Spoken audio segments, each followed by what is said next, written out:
Hi everyone, welcome to the discussion of Concat versus Concatenate in Google Sheets. One of the things that I found very interesting is that there was a major difference between Concat and Concatenate. They look similar, they actually do the similar thing. They do put together strings, but here's a major difference. Concat only takes 2 arguments. So let's go ahead and get this started with here, Concat. And you can see it's only 2 values. So if I were to try and put in this right here,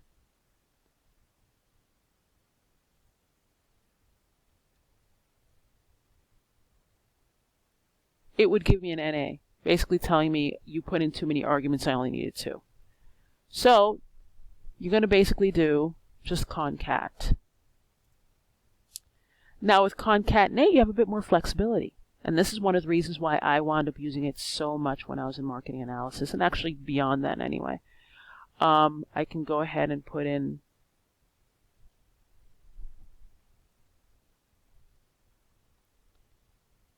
and it would be perfectly okay with it. Of course, if you wanted to add some spacing to this, you just basically put in, and this is where, again, concatenate definitely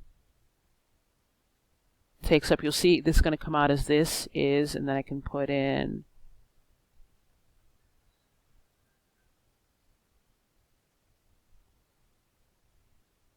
hold on a second, got that. And then you can see how it works. You have to put in a space in between each of them, and it would definitely work better.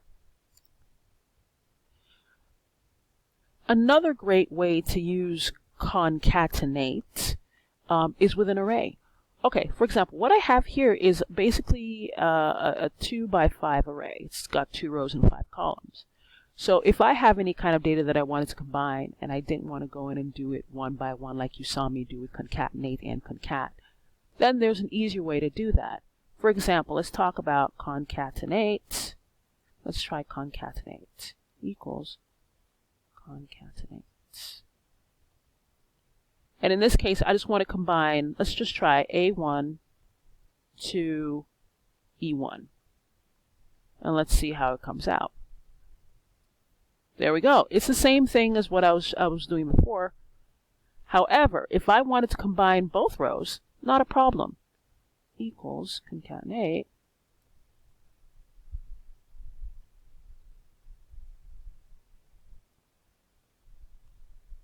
And I can just put in, actually, let me do this 2 ways. A1 to F1, comma A2 to F2. And there you go. You have the whole thing in one block. Now there's one other way you can actually use concatenate to combine these different sheets, and it's just basically how I did it, how you would think it would be done. So again, here we have, I did it line or row by row. What you can basically do is if you can do concatenate and just do the whole thing at once, it will yield the same response. However, now here's an interesting part, and this is a bit more advanced, but I wanted to throw it in there in case anybody was curious. You can do roughly the same thing with concatenate. Now, you have a limitation of only 2 arguments, which is fine. So how would you combine this one and this one, this row and that row? It's a little bit different with concatenate. This is just one way to do it, but I'll go into here. Go concat. And say I wanted to actually do this row and then this row. And you'll actually notice something from the very start. They in. So because I am doing this in D column, it comes up and shows me only the results of what were in the array in D column. If I would actually stretch it over into E column, it would give me the results of what the strings were, the strings that were in the cells in the E column. It's okay, but it's not exactly practical. And this is where something called an array formula comes in.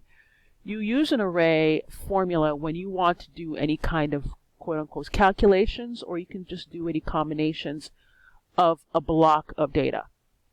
So in this case, we have a very small block of data, but it's perfect to demonstrate what we're trying to do. So what you want to do is you want to encase the concat into an array formula. And this is how you do it. Array. It's an actual array formula. And then you do concat, and you do, remember, you need both arguments. And here's what it does. It gives you combination of what's in A1, A2, and so on in 5 different cells. This would be fantastic if you were trying to combine, for example, a name and ID number, and you wanted to put them in as a unique ID. So this could come in very handy.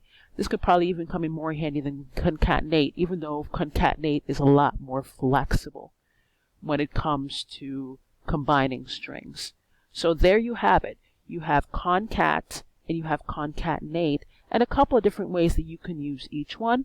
I hope you found this useful, and if you did, please like, comment, and subscribe. And if you happen to be someone into AI art, I have developed a little bit of an addiction to it, and I'll put in the link to a few of my videos in the description. It's a lot of fun. So it's something I think that I can definitely just have a lot of fun with on this channel, along with some Google Sheets stuff. All right, talk to you later. Have a great day.